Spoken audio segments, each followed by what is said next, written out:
Hi, Lee Phillips again. I'm still a lawyer. Don't hold that against me, though.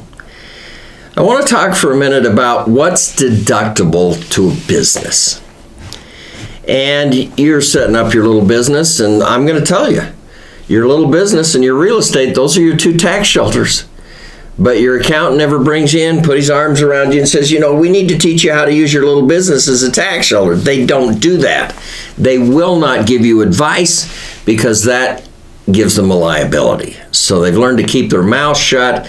They take the numbers you give them, they plug them into the computer, and they spit out your taxes. That's what the tax guy does.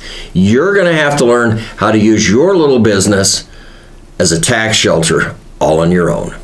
The reason it's a tax shelter, by the way, it comes in what the accountants call above the line. It either adds to or subtracts from your adjusted gross income, your AGI. And basically everything is dependent upon what your AGI is. Whether you get your deductions for medical, whether you get your child care, whether you get this, whether you get that. It's all based on AGI.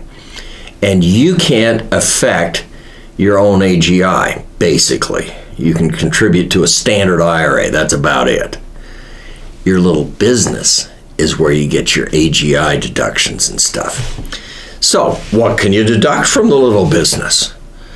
Well, it's kind of easy. It's Section 162. It's the first thing they teach them when they go in and they're going to be a new IRS agent. And by the way, we've got so many new IRS agents today.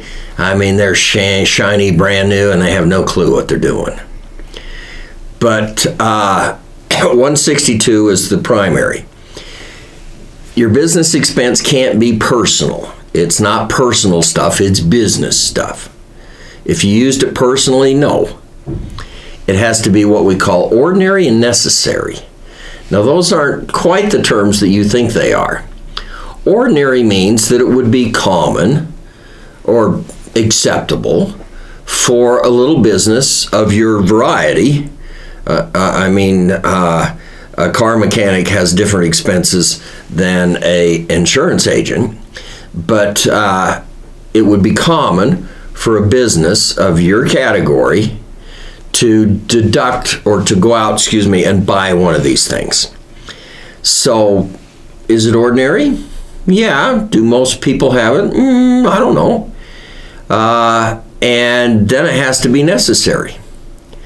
Well, necessary to me means I'm going to die without it.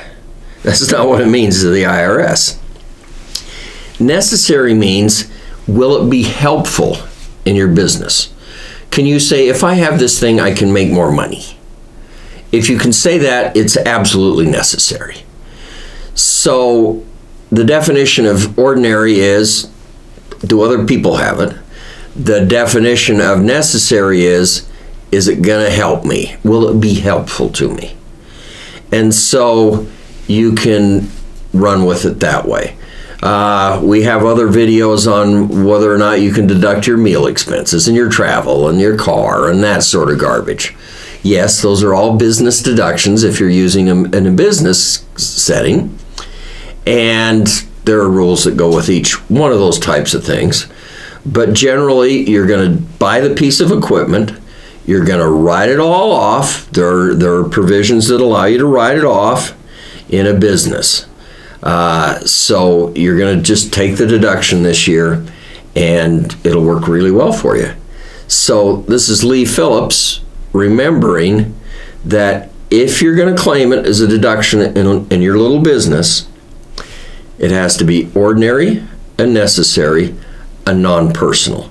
If you got those three down, basically you get the deduction. Now don't forget, get my 10 tax tips. It's free for you, and it'll go through basically 10 ways that you can lower your AGI. It's actually pretty good. So check that one out. Don't forget to subscribe to us and give us the likes and all of that sort of garbage.